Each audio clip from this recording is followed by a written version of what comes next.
성형외과 의사 황인아입니다. 오늘은 갱년기에 생기게 되는 질환에 대해서 얘기를 좀 드릴 건데요. 갱년기가 되면서 급격하게 증가하게 되는 질환 3가지가 있어요. 오늘은 거기에 대해서 말씀을 드리고 어떤 식으로 관리하고 예방하고 치료할 것인지에 대해서도 같이 알려드릴게요. 갱년기가 되면요, 여성 호르몬이 떨어지기 시작하죠. 그래서 떨어지기 시작하는 순간부터 증상이 나타나시는 분들도 있고요. 여성 호르몬이 완전히 다 떨어진 후에 증상이 좀 지나서 시작되시는 분들도 있어요. 이런 갱년기 증상으로 얘기를 드리면 대표적으로는 얼굴이나 가슴 위쪽에 열감이 올라온다고 하죠. 그래서 올라오는 것 같은 열감, 그리고 땀이 많이 날 수가 있고요. 기력이 없다, 힘이 없다, 이런 것부터 시작해서 잠을 잘 못 주무시거나 관절통이 생기거나 이런 다양한 증상들을 가질 수가 있는데요. 이런 증상 없이도 나타날 수 있는 무서운 질환들이 있어요. 첫 번째는 고혈압입니다. 여성들은 대부분은 저혈압이죠. 30대, 40대에 고혈압을 진단받으시고 약을 드시는 분들은 거의 없어요. 반면에 남성의 경우에는 저는 제 친구들이 30대부터 약 먹는 친구들이 꽤 있거든요. 고혈압 때문에. 그래서 남성들은 조금 일찍 발병을 한다고 한다면 여성들은 30대, 40대까지 괜찮다가 50대가 되면서 급격하게 고혈압이 올라가게 됩니다. 여성들은 대부분은 자기가 저혈압 이라고 생각을 하죠. 특히 이제 체격이 좀 약하신 분들은 저는 원래 저혈압인데요. 고혈압이라고 이제 진단을 드려도 제가 그럴 리가 없는데요. 저는 혈압이 항상 낮았었는데요. 이렇게 얘기를 하세요. 그런데 지금 고혈압이면 고혈압인 거죠. 과거에 얼마나 저혈압이었는지는 중요하지 않습니다. 이 혈압에 대해서 에스트로겐, 여성 호르몬이 분비되는 동안에는 굉장히 혈압에 대해서 보호 효과를 가져요. 그런데 에스트로겐이 떨어지게 되면요, 이런 보호 효과가 사라지게 되면서 고혈압이 급속히 증가를 합니다. 에스트로겐이 혈관에 하는 역할 중에서 혈관을 보호해주는 역할을 많이 하는데요.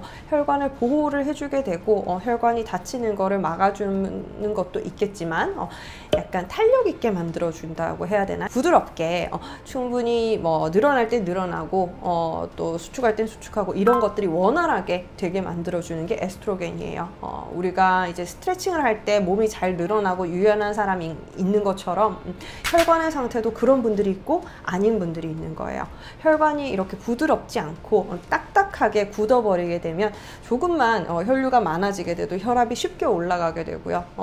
이런 혈관벽이 딱딱해지게 되면 혈압이 좀 쉽게 오르는 경향이 있어요. 그래서 이런 식으로 몸이 변하게 되는 거, 이게 문제가 되는 거죠. 그래서 처음 겪어보는 고혈압, 내가 이때까지 병원에 가면서 혈압을 다 재봐도 나는 항상 80에 60, 90에 60 이런 식으로 나왔지 100을 넘은 적도 없었다 하시던 분들이 150에 100 이런 결과를 보시게 되는 거예요. 요즘은 이제 혈압을 굉장히 타이트하게 조절을 하는 추세거든요. 그래서 130이면 좀 지켜보자, 140이면 지켜보자 이런 게 아니라 수축기 혈압, 이완기 혈압 다 어느 기준에서 넘어가기 시작하면 이제 치료를 고려를 하는 거죠. 120 이상부터는 치료를 고려하는 시기라고 생각을 하시면 돼요. 그래서 이런 부분들을 놓고 봤을 때는 이 여성 호르몬이 기여를 하는 부분이 굉장히 큰 거죠. 폐경을 시점으로 해서 굉장히 많이 증가를 합니다. 그래서 이때는 우리가 생활 습관도 항상 신경을 쓰셔야 되고요. 스트레스 관리도 하셔야 되고 이런 부분들도 물론 있겠지만 우리가 언제 어떻게 고혈압이 있을지를 몰라요. 혈압이라는 것은 내가 느껴지는 것이 아니거든요. 느껴지는 순간 이미 많이 진행이 된 걸 수가 있기 때문에 정기적인 검진을 하셔야 돼요. 그리고 집에 혈압계가 있으시다면 한 번씩 재보세요. 병원 갈 때마다 혈압계가 있는 병원이랑 한 번씩 체크를 해보세요. 그래서 내가 긴장도 때문에 높아졌는지 급하게 뛰어와서 높아졌는지 이런 것들도 있을 수 있겠지만 충분한 휴식을 취하고 혈압을 jes을 때 혈압이 높게 나온다 라고 했을 때는 꼭 상담을 받아보시고 거기에 대한 대처를 하셔야 돼요. 이게 여성 호르몬을 좀 복용을 하시게 되면 이런 고혈압의 발병을 좀 늦출 수도 있어요. 그런데 어쨌든 이런 여성 호르몬을 평생 드실 거가 아닌 이상 호르몬이 결핍이 되게 되는 시기는 언젠가는 찾아오잖아요. 그러니까 그런 거에 대해서 인식을 하고 계셔야 돼요. 내가 폐경이 된 이상 고혈압이 찾아올 수 있겠구나 알고 계시고 시작됐을 때 빨리 치료를 하실 수 있게, 개입을 할 수 있게 하시는 게 좋습니다. 고혈압을 그냥 방치를 하게 되면요, 약을 먹기가 싫잖아요. 혈압약은 한번 먹으면 평생 먹어야 된다 그러고 한번 시작하면 큰일 날 것 같아서 시작을 망설이시는 분들이 있는데요. 시작을 해서 잘 조절이 돼서 만약에 내가 약을 먹는데 혈압이 뭐 충분히 떨어진다 하셨을 때는 약을 줄일 수도 있고 끊을 수도 있어요. 그러니까 이게 위험한 시기를 그냥 내버려 두셔서는 안 돼요. 그렇게 되면 뭐 뇌출혈이라든지 심장 손상이라든지 이런 것들이 다 있을 수가 있잖아요. 그래서 그런 것들 잘 컨트롤 하시도록 노력을 하셔야 돼요. 그리고 두 번째 많이 생기는 질환은 고지혈증입니다. 고지혈증 굉장히 많아요. 제가 갱년기가 돼서 상담을 받으러 오시고 뭐 약 처방을 해주세요 라고 오시는 분들은 다 검사를 할 때 고지혈증 검사를 함께 해봐요. 그러면 원래 없었던 분들도 새로 생기는 분들 굉장히 많이 계시고요. 어느 순간부터 고지혈증 약 먹고 있어야 하시는 분들 굉장히 많이 계시거든요. 이것도 갱년기를 기점으로 해서 많이 늘어납니다. 이것도 약간 보호효과의 부재 때문일 수도 있겠지만 체중이 많이 늘어요. 기본적으로 갱년기가 되면 체중 느는 분들이 굉장히 많습니다. 적게는 뭐 2, 3kg에서 많게는 10kg 이상까지 체중 증가가 심해요. 그리고 이게 체중이 늘었을 때 이 지방의 배치가 바뀐다 그러는 면이 있거든요. 예를 들어서 우리가 호르몬이 충분히 나오는 3, 40대 이럴 때는 살이 찌면 어디 쪄요? 다 찌겠지만 엉덩이 허벅지 쪽에 살이 많이 쪄요. 이게 여성 호르몬의 영향이거든요. 남자들은 살이 찌면 어디에 쪄요? 팔다리는 가는데 배만 나오죠. 엉덩이가 커지는 경우 많이 없어요. 여성들이 살찌는 부분과 남성들이 살찌는 부분은 달라요. 그런데 나이가 들고 이제 갱년기를 맞이하게 되면 여성들은 이 다리가 점점 가늘어지고요. 배가 점점 나오기 시작해요. 옆구리가 살이 잡히고요. 그죠? 그 바지 사이즈도 큰 거를 입어야 되고 이러실 수가 있어요. 대부분의 여성들이 똑같은 경험을 합니다. 우리가 똑같이 먹어도 지방 축적이 더 많이 되고요. 이런 축적되는 지방은 다 뱃살로 가요. 배로 갔을 때 여성들은 여성 호르몬이 있을 때는 이 지방이 그 피하 지방으로 많이 가거든요. 그런데 여성 호르몬이 없어지게 되면 이게 내장 지방으로 갑니다. 이게 포지션이 달라지는 거죠. 내장 지방이 많아지면서 배가 볼록하게 나오는 거예요. 그래서 전체적으로 이 중간이 뚱뚱하고 팔다리는 또 가늘어지는 형태로 가실 수가 있어요. 그렇기 때문에 이런 것도 인식을 하고 계셔야 돼요. 언제든지 고지혈증이 올 수가 있다. 또 유전적으로 취약하신 분들이 있어요. 가족력에 뭐 고혈압, 고지혈증 이런 거 있으신 분들은 이제 50세 이후로는 특별히 조심하셔야 되고 항상 관리를 하셔야 돼요. 내가 식이 굉장히 신경을 쓰셔야 되고요. 대부분은 먹는 걸로 해서 조절을 하실 수가 있고 먹는 걸로 인해서 발병하는 부분도 있어요. 그렇기 때문에 칼로리 조절 당연히 하셔야 되고요. 너무 많은 양을 먹게 되면 살이 안 찔 수가 없겠죠. 그리고 먹는 종류 중에서도 뭐 고지방 식이, 뭐 탄수화물이 많은 식이 이런 것들을 하지 않도록 주의를 하셔야 돼요. 요새 뭐 저탄고지라 그래서 뭐 지방은 굉장히 괜찮은 것처럼 얘기하고 많이 드시는 분들이 있는데요. 지방이 좋지는 않아요.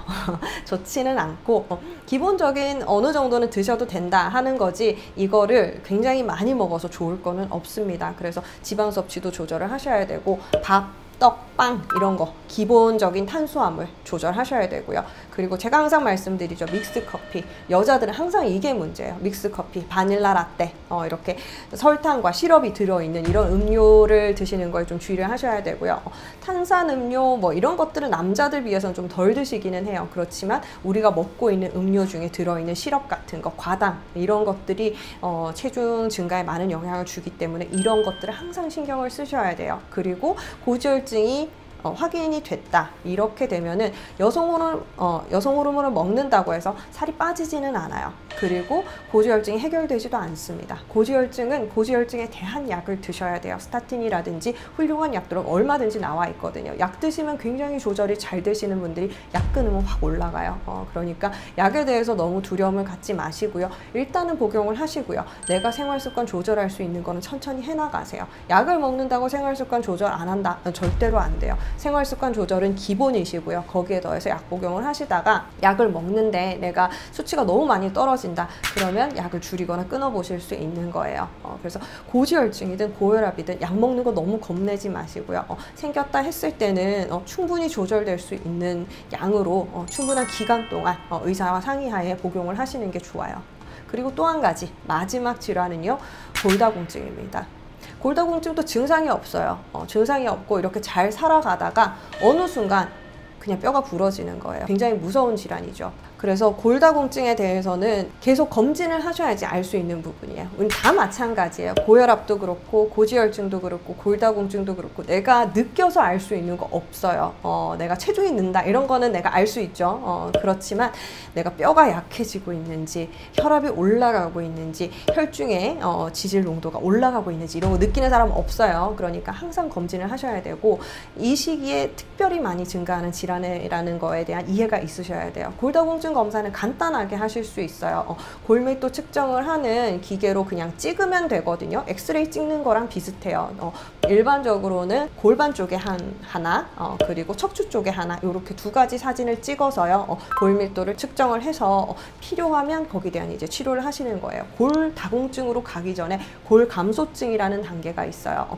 이게 정상은 아니지만 골다공증이라고 진단 내릴 정도로 심하지는 않다라고 했을 때 골감소증이라는 진단을 드리는데요. 이때부터 최대한 관리를 하셔야 돼요. 호르몬제 복용 도움됩니다. 골다공증 약을 드실 정도는 아니에요. 그렇지만 뭐 비타민 D, 칼슘제 이런 것도 좀 도움이 되실 수가 있고요. 꾸준한 운동을 통해서도 뼈를 튼튼하게 만드실 수가 있어요. 그래서 골다공증에 대해서도 미리 생각을 하고 계시고요. 내가 갱년기가 되어서 어떤 검진을 한다라고 했을 때는 골다공증이라는 항목은 늘 포함시켜서 검사를 하시기를 권유드려요. 오늘은 갱년기가 되면서 굉장히 많이 발생하는 질환, 굉장히 무서운 질환이지만 우리가 느낄 수 없는 세 가지에 대해서 말씀을 드렸고요. 모두 여기에 대해서 잘 인식을 하고 계시고 미리 예방할 수 있다면 너무 좋겠고, 예방할 수 없더라도 빨리 진단받으시고 빨리 치료받으실 수 있기를 바랄게요. 오늘도 영상 봐주셔서 감사합니다. 다음 시간에 또 뵐게요. 바이바이.